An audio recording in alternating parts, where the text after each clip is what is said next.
Bueno, como decíamos, hubo una caída bursátil, un desplome del oro y de la plata, que da algunas indicaciones, algunas referencias sobre los resultados de Trump, ¿no? No es solo esto que tiene que ver con la presencia de los BRICS, hay un conjunto de cuestiones que afectan al mercado y al dólar.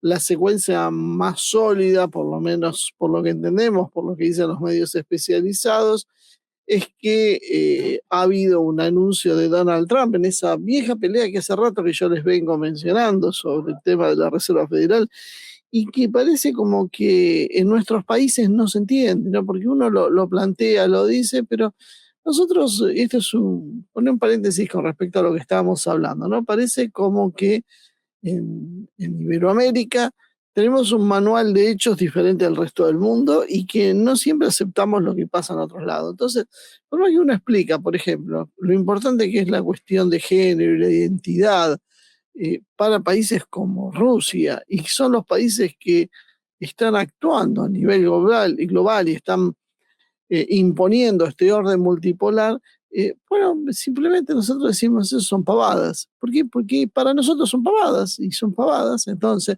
y no nos interesa que esto esté moviendo realmente la geopolítica. Simplemente lo negamos.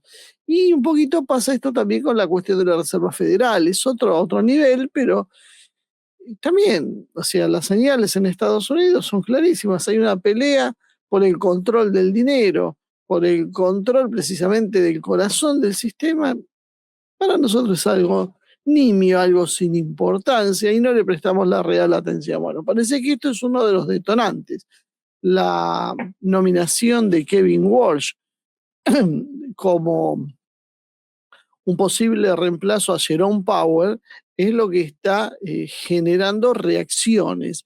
¿Por qué? Porque el mercado lo lee como mucho más duro que Powell con el tema de las tasas y esto puede significar, como decíamos, que Trump va a meter su cuchara finalmente dentro de lo que es la política monetaria, que hasta ahora está vedada porque es una especie de coto de casa privado de la Reserva Federal, y esto traería aparejado entonces una suba del valor del dólar.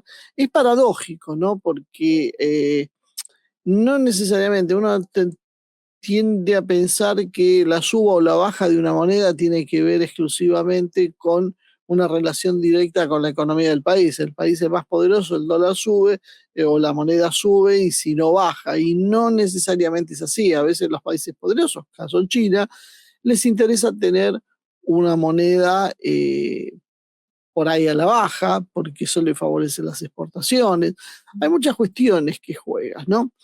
O sea, básicamente lo que se está produciendo es un cambio en el sistema del dinero y esto de alguna manera golpea las especulaciones apalancadas en la compra de metales como era el oro y la plata, que hablamos la semana pasada, y se produce entonces una liquidación en cadena. Es decir, si va a subir alguien que va a hacer subir el valor del dólar en forma internacional, esto significa entonces que se va a abaratar en términos relativos el dólar, todo el mundo sale a vender y ahí vemos el desplome que hay. Lo extraño, lo preocupante, lo llamativo es que el dólar es sinónimo de estabilidad. En el dólar no es el Bitcoin, entonces no se ven estas subas o bajas, que en definitiva, al momento de grabar esto, yo no sé ahora qué está pasando, los mercados son muy dinámicos, ¿no? Pero se estaban desplomando las cotizaciones bursátiles, aunque parecían estar empezando a encontrar un piso, los metales, el Bitcoin, todo estaba sacudiéndose. Entonces, básicamente los márgenes y el apalancamiento son, parece, las razones fundamentales de esto.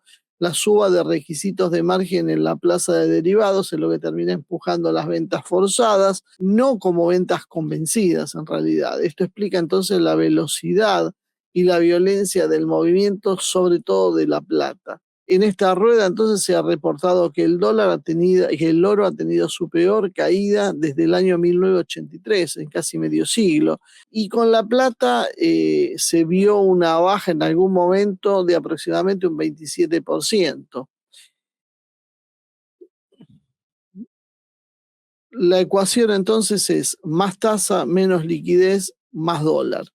Los índices venían flojos durante varios días y de golpe los commodities se contagiaron un poco del riesgo global.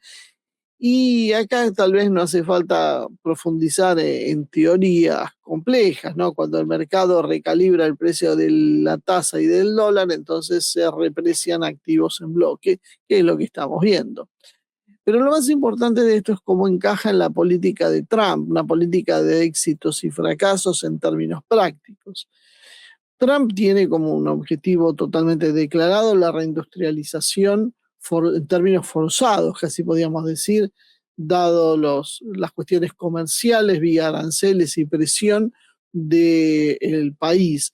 Es decir, el proceso de reindustrialización se hace no en forma natural y suave como consecuencia de ventajas comparativas que ofrece Estados Unidos, sino por la política combinada de aranceles y presiones. Qué curioso, ¿no? Que Milei sea un fanático de Trump y su política sea exactamente la opuesta a la de Trump. Es raro. Eh, es un problema estructural y para reindustrializar Estados Unidos después de décadas de desindustrialización, se requiere una inversión, pero colosal, y cadenas de suministros estables. Bueno, ahí, si vos mismo, mientras haces esto, vas endureciendo el costo del capital, o no importa que lo hagas en sí, sino que el mercado crea que vos vas a endurecer esas condiciones, básicamente lo que estás haciendo es este proceso, estás alimentando este proceso. Entonces lo que se ven constantemente son señales cruzadas. Un Trump que quiere una cosa, la Reserva Federal que va por otro lado, las peleas constantes. Y básicamente estas incongruencias son las que se reflejan luego también en los barquinazos que va pegando el mercado. El éxito parcial de Trump básicamente ha sido alrededor de lo político, pero en lo técnico empieza a presentar dudas. El arancel, en realidad, que ha utilizado como un instrumento de vender y ejecutar políticas, básicamente termina reordenando la economía por la coacción. Y eso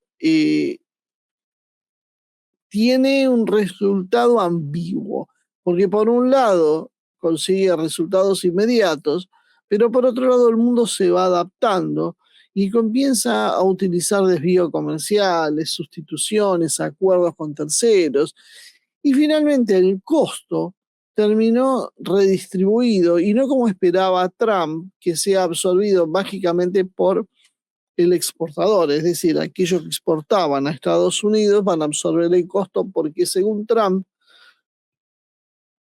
el mercado de Estados Unidos es demasiado excepcional, demasiado grande y demasiado fuerte para poder prescindir de él.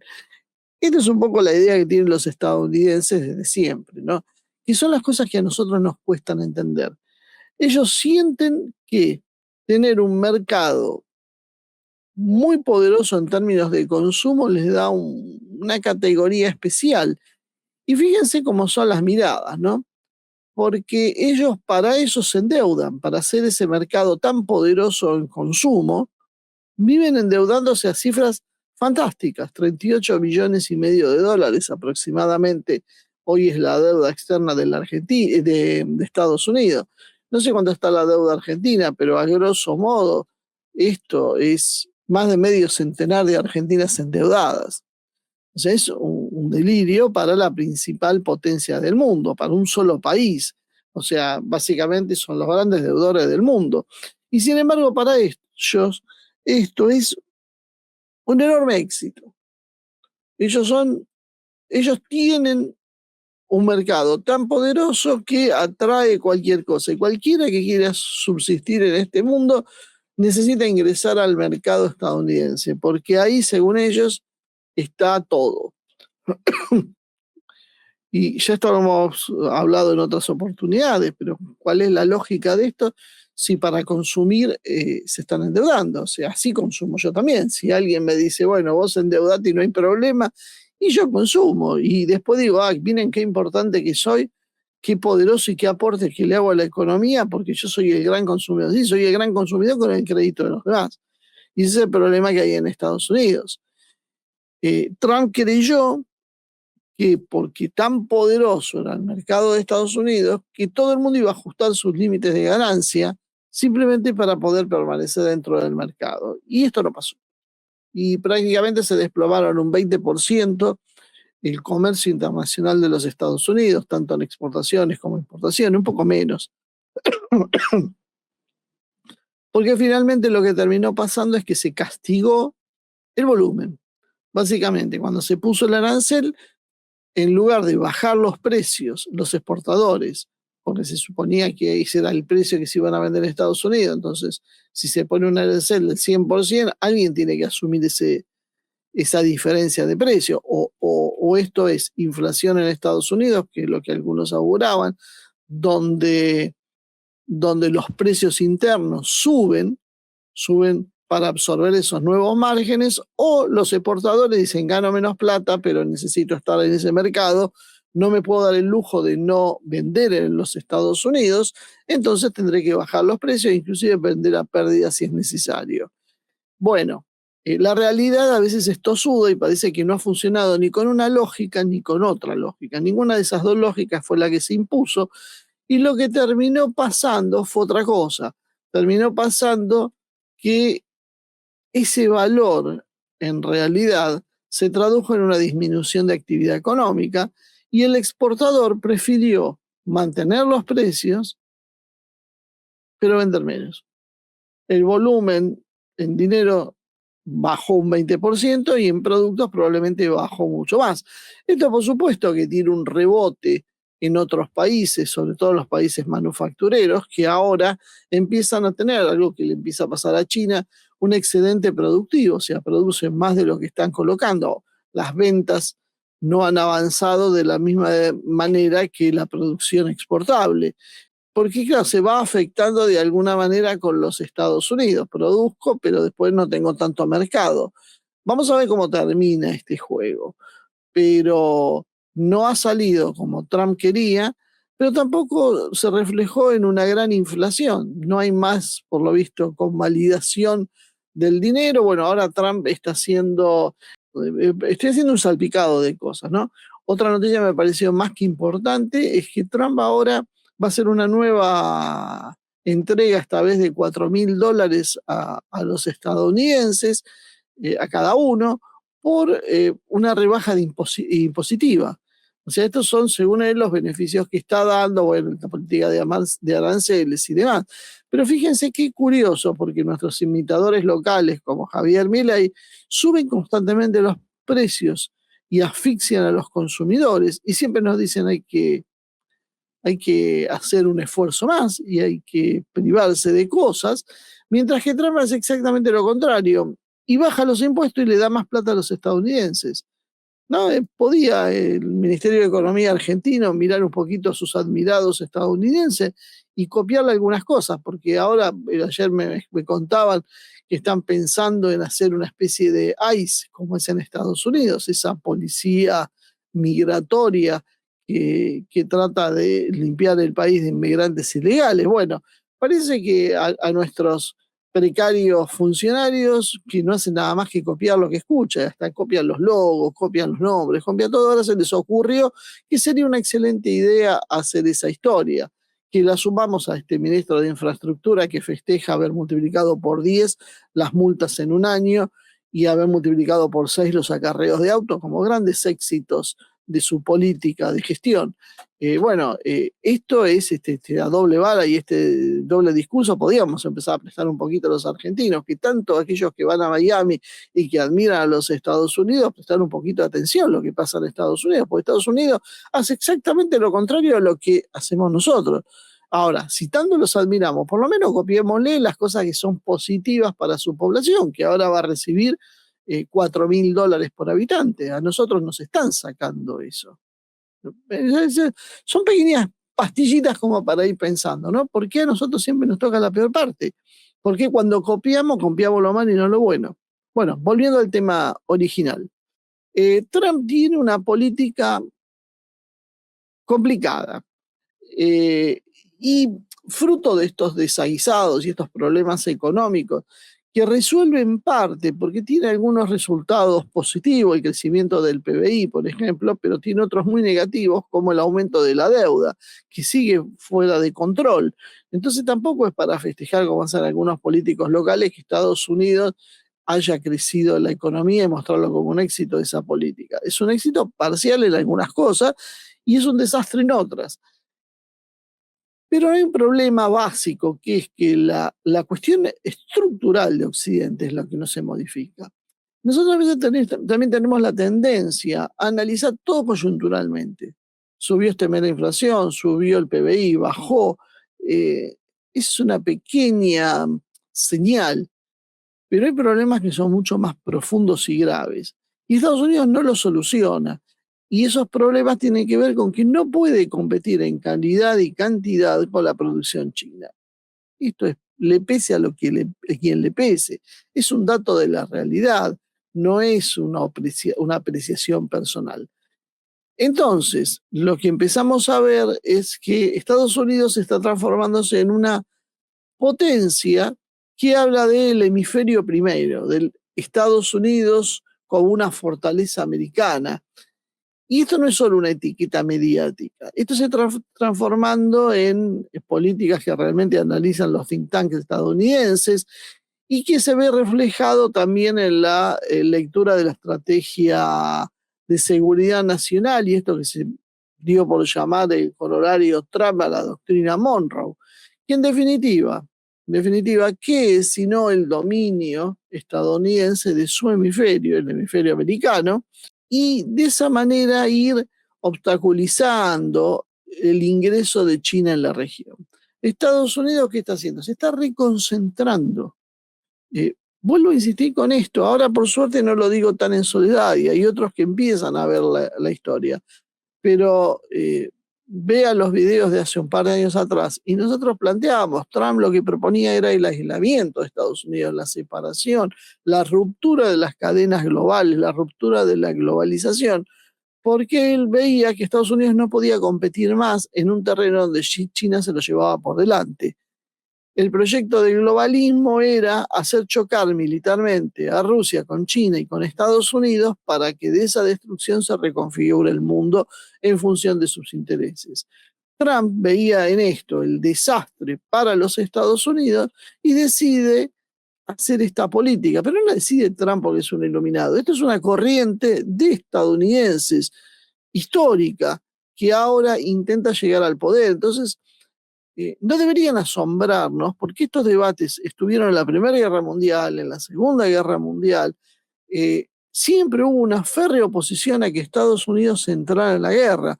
Por eso hubo que fraguar incidentes como el del Maine, hubo que fraguar en otro momento incidentes como lo de Pearl Harbor, el Golfo de Tonkin. Cada vez que Estados Unidos tiene que entrar en una guerra, pasa algo y eso termina por condicionar a la opinión pública para que se apoye esa guerra. Porque en definitiva la corriente más, no sé cómo definirla así, auténtica de los Estados Unidos, de por lo menos más popular, eh, hablaba de ser un país aislado. No querían meterse en ser el hegemón mundial. El hegemón mundial es otro proyecto que también lo encabeza Estados Unidos, pero otro sector, y este es el proyecto que hoy está chocando, el conflicto entre las élites. Y esto ahora se ve reflejado en las últimas palabras de Trump, que se toman algunos en broma, otros como amenaza, otros dicen, ven lo que es el fascismo, pero lo que estamos viendo no es ni fascismo, ni amenaza, nada, es reconfiguración. Eh, Trump dijo ahora que le encantaría que Estados Unidos tenga 53 estados. Groenlandia, Canadá y Venezuela sería el próximo estado. Yo tengo una solución. Seamos todos, es parte de Estados Unidos. Hagamos que todo el mundo sea Estados Unidos. Entonces, las Naciones Unidas le pasa a ser Estados Unidos, eso sí, votamos todos. Votamos los 8.000 millones de personas en el planeta, no solo los estadounidenses. Y vemos qué sale. Es una opción, ¿no? Porque tal vez le ponemos un presidente que no les guste. Si logramos hacer que nuestros lacayos políticos entiendan alguna vez que tienen que ser soberanistas e independientes. Pero bueno, más allá de esto, que es una ironía, por supuesto, estamos hablando de que él quiere tener a Groenlandia, porque Groenlandia básicamente le da muchas cuestiones estratégicas, control en el Ártico, rutas marinas, tierra rara, bueno, todo lo que ya hemos hablado hasta el cansancio, ¿no?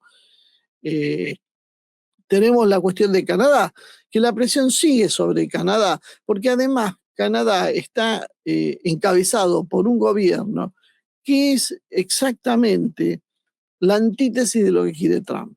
El globalismo se ha refugiado precisamente en Europa y en Canadá. En Canadá a veces no lo nombramos, nos olvidamos de Canadá que existe, pero para Estados Unidos está muy presente porque es su vecino. Y Trump básicamente quiere y ambiciona las tierras de Canadá, porque Estados Unidos, con las riquezas canadienses, el acceso al Ártico y demás, potenciaría sus capacidades. Y ahora parece que además ha agregado a Venezuela, porque ya que nadie la quiere y está ahí al acceso y los venezolanos están muy proclives hoy a negociar con Estados Unidos, ¿por qué no una especie de Estado libre asociado como Puerto Rico? Vaya a saber qué fórmula le encuentra. No pretendan en Trump grandes posiciones juristas o grandes desarrollos burocráticos. Trump es esto, es acción, no le importa la forma en que se dé siempre y cuando Estados Unidos controle Groenlandia, México y Canadá, que es lo que vuelvo a insistir, dijo antes de asumir. Vemos claramente, más allá de todo, un patrón hemisférico con nodos estratégicos, con recursos, con disciplina comercial, y eso es lo que él está buscando. Y esto es básicamente la idea generalizada de separarse del tablero globalista y consolidar un bloque propio. Estados Unidos dice, bien, no me da ya más para ser una potencia hegemónica. Esto me sale muy caro por el sector de Trump. Esto sale muy caro, esto no lo podemos mantener, esto nos lleva a una guerra termonuclear que va a exterminarnos a media humanidad y sobre todo a nosotros, que es lo que a ellos les interesa. Por lo tanto, hay que reconfigurar. ¿Y cómo vamos a hacer el juego? Ok, yo entrego Europa, entrego Medio Oriente, entrego Asia, pero me quedo con América. Sobre todo con el norte de América. Porque ellos desde siempre tienen como concepción que Estados Unidos es norte de América. Cuando ellos hablan de América, en realidad se refieren al norte, y cuando ellos hablan de cuestiones de tema de seguridad nacional, esto hace muchos años que se los vengo repitiendo, ellos hablan de Caribe y América Central. Eso para Trump no hay discusión, eso es Estados Unidos. Vamos ahora a formalizarlo. Y Venezuela asoma al Caribe, entonces, ¿por qué no Venezuela si tiene petróleo? Que hoy nos viene bien porque es complementario con la industria estadounidense. Entonces es muy simple, lo podemos entender como me repliego en el mundo a cambio de endurecerme en mi zona. Y esa es mi zona. Esto no es que esté bien ni mal, es un hecho. Eso es lo que está haciendo y con lo cual tenemos que lidiar. Eh, por eso siempre dije que a nosotros nos tocaba la peor parte como iberoamericanos, porque el último repliegue de Estados Unidos antes de caer va a ser esta, porque nosotros somos su última trinchera. Después de eso ya no les queda nada por defender. Entonces es lógico lo que están haciendo, no es incomprensible. Lo que pasa es que lo hacen desde una posición de esconder la realidad. Ellos se presenta y se presenta Trump como somos tan poderosos, y de hecho los convenció a la mayoría de los norteamericanos, que somos tan poderosos, pero tan realmente tan poderosos que todos nos tienen miedo, porque tenemos una hermosa, aparte miren qué calificativo más extraño podríamos decir para una armada, nuestra hermosa armada. Tenemos una gran armada, nuestros buques son los mejores, nuestros aviones son los mejores, todo lo nuestro es lo mejor. Todo es tan superior lo nuestro que no lo vamos a compartir con nadie. Vamos a irnos hacia atrás, nos vamos a reconcentrar y vamos a dejar todo eso a los salvajes, que hagan lo que quieran los europeos, los chinos, los rusos. Eso es lo que está haciendo Trump. Está retrocediendo en chancletas. Trump está retrocediendo como puede, porque se le cae todo, Y lo hace bajo una retórica de yo soy demasiado poderoso. ¿Por qué usa esa retórica? Porque si no usa esa retórica, se lo comen vivo sus enemigos, tanto internos como externos.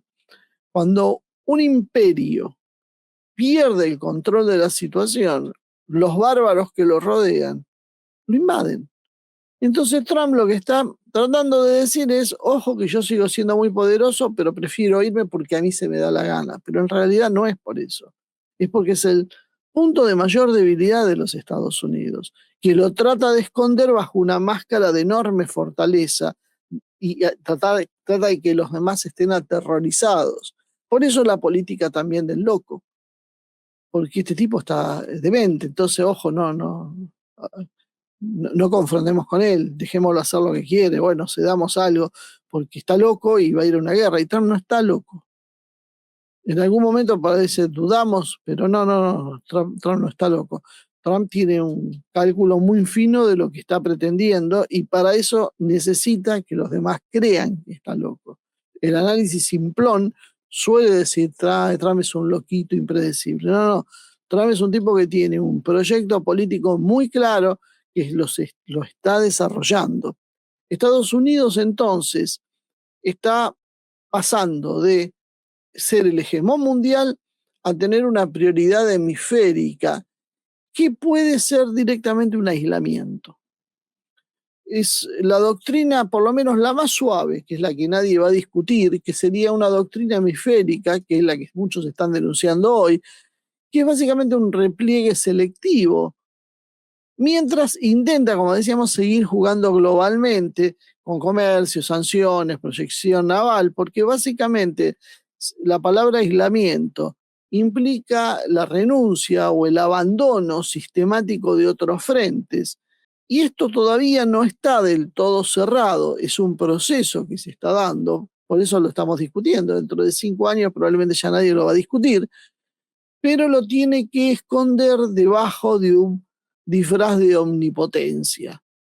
Lo que está buscando Trump entonces es hacer una soberanía sobre distintos nodos y para eso busca la separación funcional del sistema mundial. Para lograrlo, básicamente busca regular el comercio con China según las necesidades de su bloque, que son los Estados Unidos. Este bloque ahora que va a ser ampliado y que necesita cerrar también, porque si no China lo invade metiendo los productos que le sancionó a Estados Unidos vía México o vía Canadá. El acuerdo recientemente firmado por Canadá va en ese sentido, por eso va a endurecer la posición de Estados Unidos y por eso Trump quiere cortar por los años y decir esto finalmente tiene que ser un Estado nuestro. Son parte de los Estados Unidos y se acabó la discusión, porque si no es la puerta trasera para que otros entren a través de eso. Se está blindando en realidad. Para esto necesita básicamente controlar las cadenas de insumos, sobre todo el tema de la producción de maquinaria y de chips. Ya saben que ahora está tratando de traer los chips de TSMC, y necesita disciplinar a los aliados propios, a los vecinos, para que no le hagan la triangulación que yo decía. Necesita tener capacidad industrial interna para sustituir esas importaciones que quiere dejar de traer y una estabilidad financiera para poder bancar todo el costo del proceso de industrialización. Es decir, hay que industrializar Estados Unidos para reemplazar los consumos que vienen de afuera, pero para eso hace falta grandes inversiones. Por eso son las presiones, por eso son los aranceles y por eso los incentivos a traer tecnología, por ejemplo, europea, empresas europeas. Él quiere que todo se radique en Estados Unidos, porque lo que quiere es revertir el proceso de deslocalización que hubo en los años 80 y 90, donde todas las industrias migraron a Asia por costos. Bueno, él ahora quiere hacerlas migrar hacia Estados Unidos. Como sabe que no va a poder hacerlo con todo, bueno, hacerlo con parte y para eso cerrar, entonces transformar su propio mundo en un mundo paralelo, un tercio del mundo, los otros 2 tercios se los quedará Rusia, China, o que sea lo que Dios quiera. A Trump no le importa demasiado ese tema. Entonces, para eso utiliza la coerción y el reordenamiento, porque no hay mucho tiempo, porque Estados Unidos se derrumba a pasos agigantados. Entonces, eso tiene que ser hecho rápido y en forma contundente.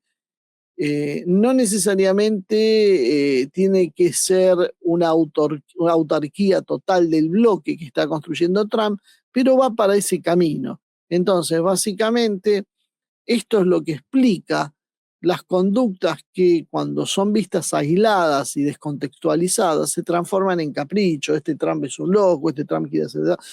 Y yo lo que estoy diciendo no es que todo tiene una lógica dentro de su esquema. Las tarifas no buscan mejorar el mundo, no buscan nada de lo que dice Trump. Lo que buscan realmente es subordinar las cadenas. Groenlandia no es romanticismo, es una posición estratégica. Canadá no es una anexión, es una integración forzada usando un garrote comercial. Y Venezuela es energía y control político en el Caribe ampliado, y básicamente el mensaje de el hemisferio pertenece a Estados Unidos. Esto es básicamente un Estados Unidos como bloque con reglas propias. En realidad se le puede criticar, decir que si se aísla porque China lo supera, y eso lo va a terminar debilitando, que el poder de Estados Unidos históricamente viene de combinar el mercado con las finanzas, las alianzas internacionales y la proyección global, y si finalmente vas a romper eso, vas a perder palanca. Pero en realidad Estados Unidos no tiene muchas opciones. Es eso o la caída finalmente total. Y eso es lo que está tratando de negociar desde esta posición dura. Trump no busca gobernar el mundo entero, busca fracturar el mundo para construir un hemisferio bajo las reglas estadounidenses de energía, rutas de comercio, etcétera, y el resto que se le arregle como sea.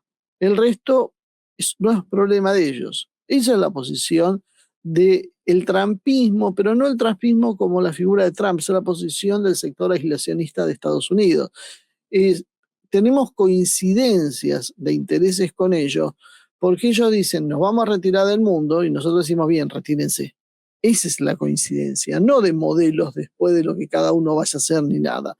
Problema lo tienen los que han caído en el hemisferio estadounidense. Y nosotros como sudamericanos estamos ahí. No somos esa parte que quiere anexar directamente, pero tampoco somos, no sé, África, que ya la abandonó. Somos una tierra en disputa y eso es complicado. Y acá aparece otra cuestión, que es la de Irán. Habrán visto que, bueno, todos estábamos diciendo, bueno, finalmente tendrán razón los medios, Trump va a atacar, tanto desplazamiento, el sábado a la noche, qué sé yo, pero bueno, los medios también dijeron que Ali Khamenei se iba a refugiar en Rusia y un montón de cosas que no sucedieron. Así que vuelvo a insistir, ojo con los medios que funcionan como operadores políticos, no como fuentes de información fiables. Estados Unidos ahora parece que no está listo. El problema parece que no es pegar primero, porque podría ser, podría golpear a Irán, sino bancarse después la represalia de Irán. The Wall Street Journal, que obviamente es un medio opositor a Trump, describe que antes del golpe sería necesario reforzar por el gobierno estadounidense las defensas aéreas, las bases y los socios regionales para cubrir drones, misiles y la técnica de saturación que hemos explicado varias veces ya en este canal. Hablan de mover los sistemas THAAD y los sistemas Patriot a múltiples países anfitriones de tropas. Pero hay problema. ¿Por qué? Porque muchos de esos países del Golfo no quieren que su territorio sea usado para esta operación.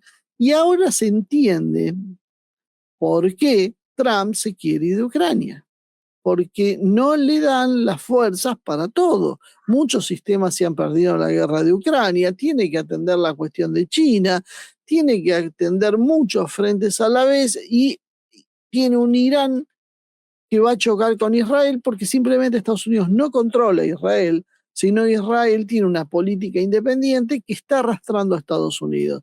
Entonces, no dan las cuestiones para todo. No es Estados Unidos, bueno, ahora va, interviene en Ucrania y destruye a Rusia y después va y en medio. No tiene fuerza para hacer eso. Estados Unidos no puede ir en ese sentido porque no le alcanza. Por eso Trump se quiere ir de Europa y dice, arréglenlo ustedes. Les estoy dando tiempo, junten plata, hagan un mayor esfuerzo. Es un problema de ustedes. Me voy. Eso es lo que está tratando de hacer Trump desde que subió. ¿Por qué? Porque tiene otras cuestiones, porque no le permite la situación interna a Trump hacer lo mismo en Medio Oriente. ¿Y por qué yo digo la situación interna en Medio Oriente? Ahora lo vamos a explicar. Vamos a explicar por qué Trump no es quien decide, sino el que decide es Netanyahu. Hoy hay hoy tenemos un portaaviones, el Abraham Lincoln, con 3 escoltas de destructores, que es lo que está poniendo como fuerza regional. Primera cosa extraña, esta fuerza es menor que la de la última movilización de tropas que hizo Estados Unidos, ¿no? Y ahora empiezan a aparecer versiones de analistas militares que dicen, es imposible que Estados Unidos ataque a Irán, porque un grupo de portaaviones tiene una cantidad de interceptores limitada, que esto fue lo que yo ayer también dije algo de eso y hoy lo voy a ampliar un poco. Y además necesitas tener sistemas de Tomahawks para poder golpear, porque si no, ¿para qué estás haciendo esto? Si no vas a poder golpear solo para defenderte. Y recargar los sistemas BLS, que son los sistemas, ¿viste esos tubos que tienen los buques modernos estadounidenses, esos hilos de misiles que lleva el tubo? Cargar eso es un problema, no se puede hacer en el mar. Nosotros hicimos un programa de esto, me acuerdo cuando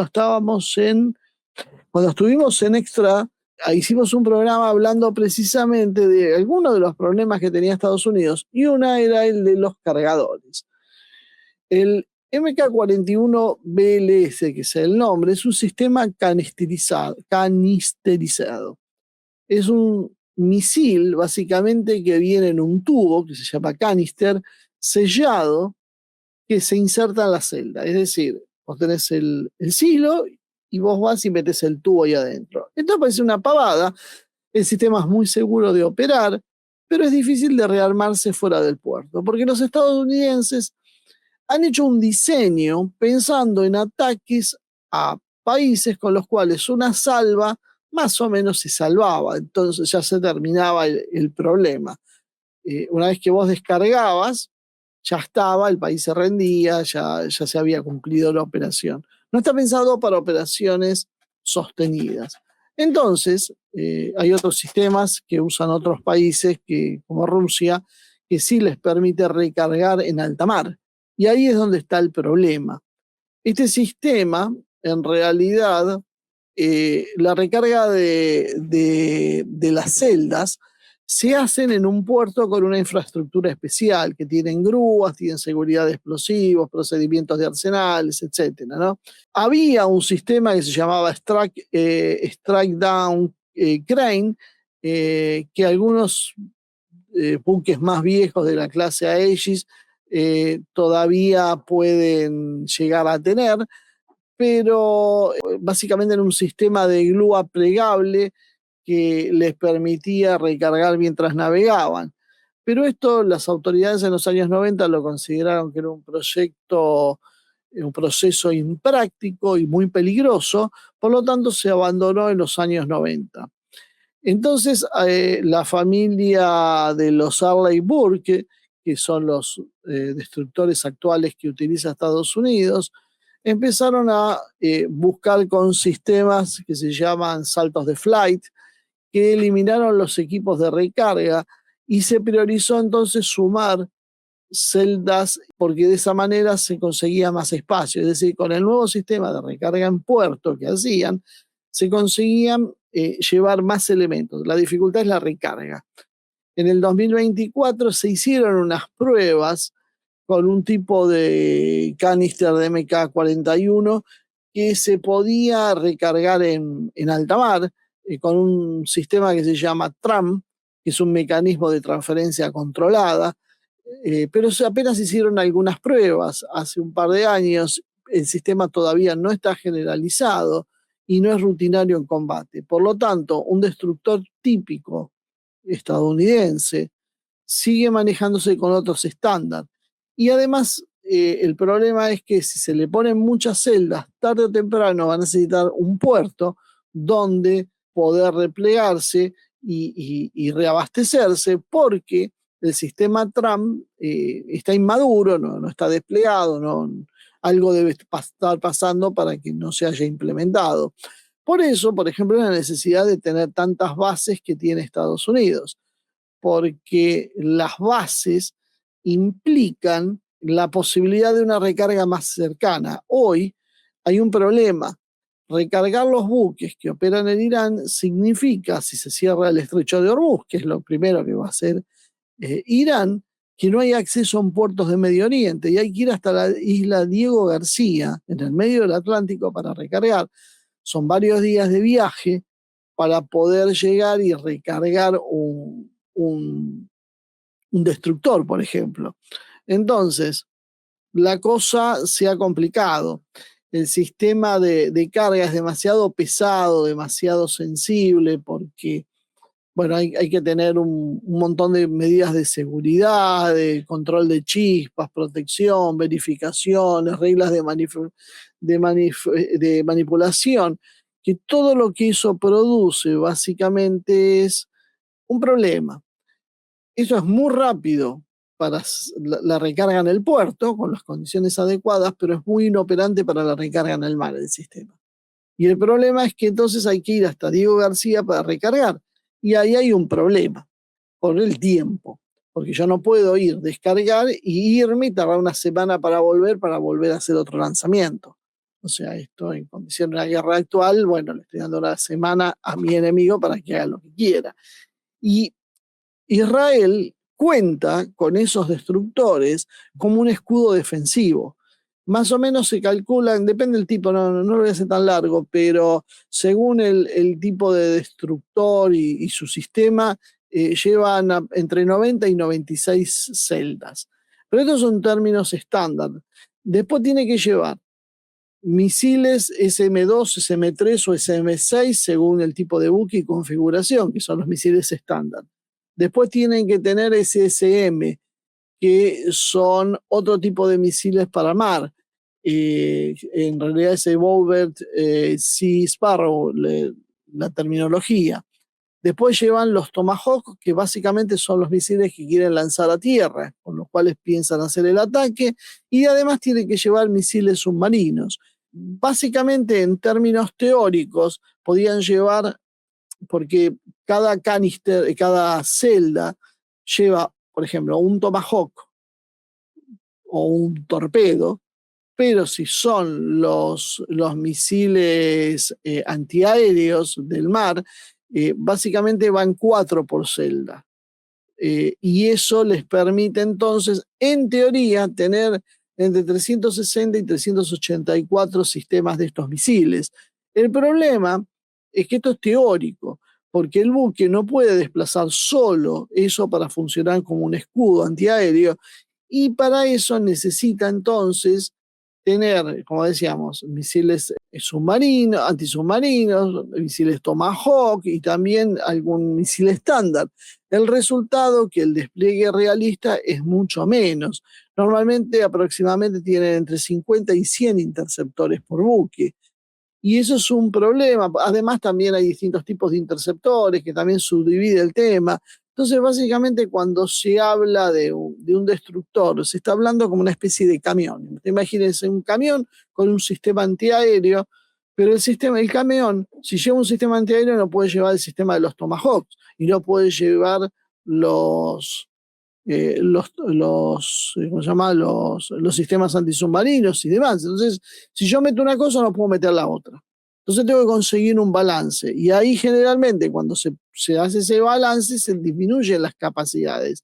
También depende del tipo de radarización que tengan, porque es importante para lo que es la calidad del control de tiro, el seguimiento simultáneo y demás. Entonces, con todas estas complicaciones, que estoy tratando de resumir, porque si no se va a hacer muy largo, hay un problema, que es que Estados Unidos han detectado que no están en condiciones de atacar a Irán, porque si van y atacan a Irán y golpean a Irán, se quedan sin misiles para poder defender a Israel.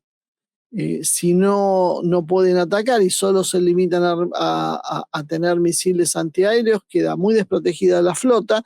Y por otro lado, aún de todas formas, imagínense que combinado, estamos hablando de 300, 400 misiles antiaéreos, un enjambre de drones y misiles combinado y sostenido, puede sobrepasar ese número y simplemente lo que haría sería que la flota se quede sin munición. Entonces, si la flota se queda sin munición, luego sería hundida con suma facilidad por los iraníes. Y esto sería lo que en definitiva está haciendo dudar a Trump.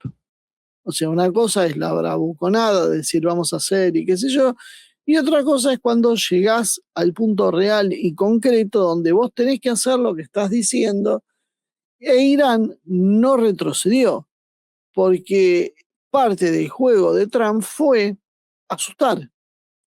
No es nada nuevo, ya lo vimos operar muchas veces. Acá la única duda es por qué Israel tiene otras intenciones. Básicamente estamos hablando entonces que Trump duda. Trump está dudando, puede hacer una cosa u otra, pero básicamente empezamos a ver ese patrón habitual en él de amenazar, desplegar, hacer un aumento de presión, pero dejar una puerta trasera. Si hay un acuerdo, mejor, dice cada vez que abre la boca. Y eso significa que en realidad no está comprado el final de juego, o sea, no están jugados por el endgame, están en una posición intermedia de expectativas.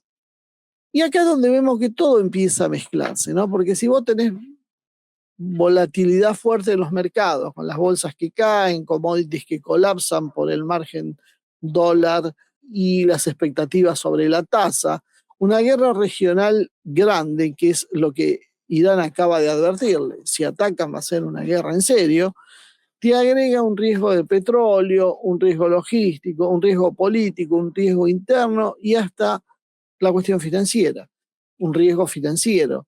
En ese contexto, tomar la decisión de atacar a Irán se vuelve complicado.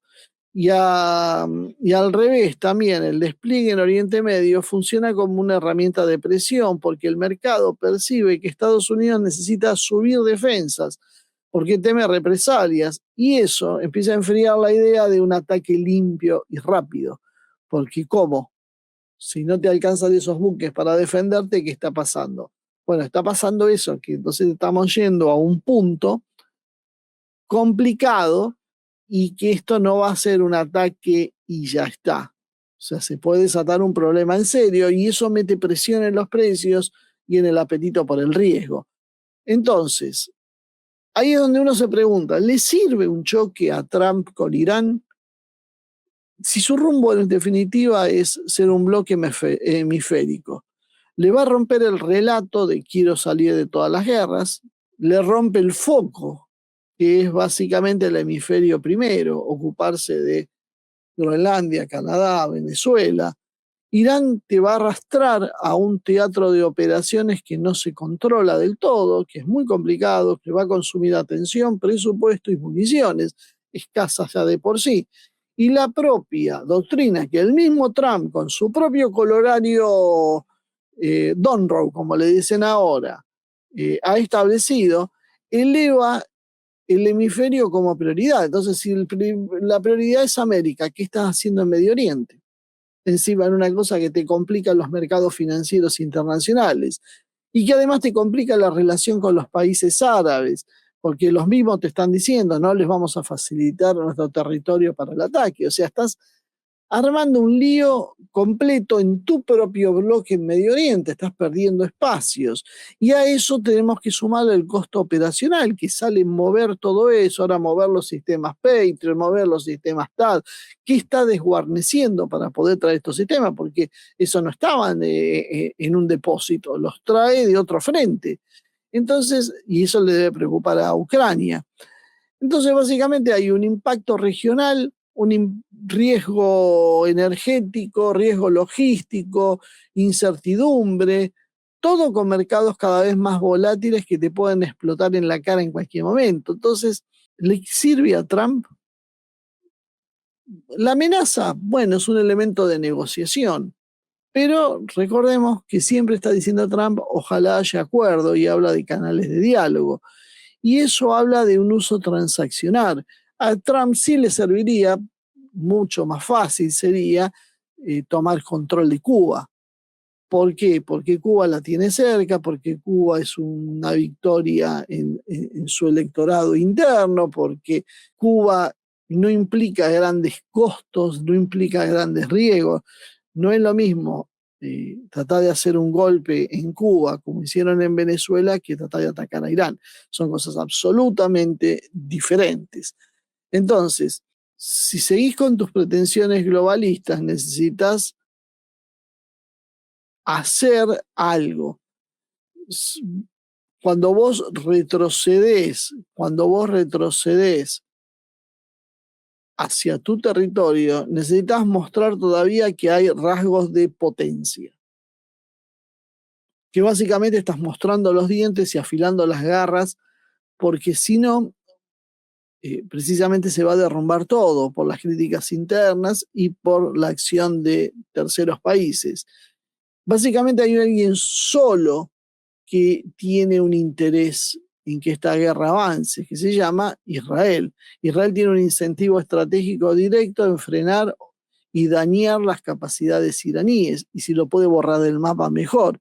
Y esto ya hay versiones en el gobierno de Estados Unidos de tensiones dentro del equipo de Trump, entre quienes dicen esto es una locura, y hay otros que son presionados por Israel que dicen hay que acelerar las acciones.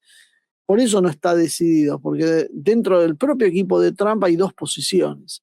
Hay que atacar y no hay que atacar. Porque unos dicen lo que estábamos diciendo antes, esto no tiene ningún sentido, ¿para qué vamos a hacer esto? Nos vamos a meter en una gran complicación.